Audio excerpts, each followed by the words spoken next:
السلام الله عليكم ورحمة الله وبركاته. أخيارت شرفت كرامة يماموس كمدن أنو آد كو قيمين إنو إسلامر كانت شعيلية وناك بدن أنوها إنو كسور دوادا كنال كينا عافيماتك الدريال كعافيمات كو كليب كان إنو ما أنت كسو قادن إن شاء الله ونغن دونو هوينك حاسسك يلا كل محلية قارة تعدير دين عراك كقيمات inkastoo aynu ognahay nolosha labada qof ay wadaagaan inaanay markasta ahaanaynin mid 100% ismuuda yacni oo il iyo baal iyo turxaanba laga dhowray ibni aadam baa leeyahay qaladku waa dhacaya mararka qaarna waa la isafdhaafaya nolosha ayay ka mid tahay in la cadhoodo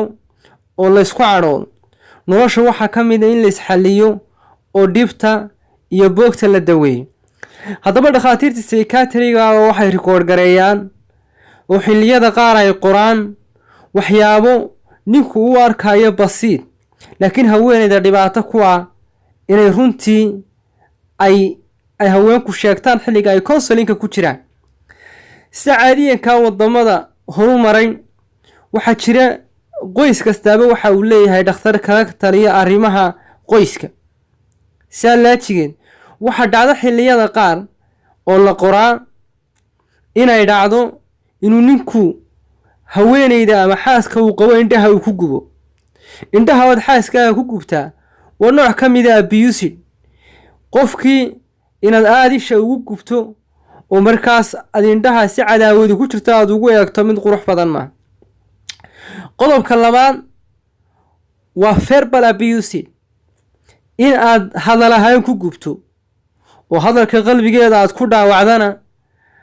mid aynu haba yaraatee soo dhaweynayno maaha oo sharaftii qofka iyo qiimihii qofka iyo milkii qofka ayaad meel kaga tumanaysa talabaad waa psychological abuse inaad qofka sidoo kale aad maskax ahaan aad u bahdisho aad ugu xadgudubto oo wax uga sheegto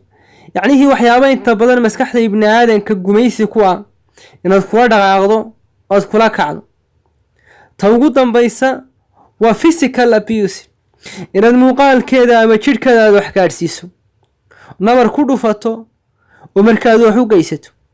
intaasuba haweenka waa ka xaaraan qof kasta na runtii wax ku haboon maaha nin iyo gabadh ku doonaba ha ahaado inay haweenaydu ninkeeda kula kacdana mid haboon maaha inta badan laakiin arrimahan waxay ku yimaadaan haweenka marka la qoraayo kiisaska laga qoro haweeneydu waxyaabaha ay sheegata afartaas kamid ah salaajigeed waxaynu haweenkeena sharafta leh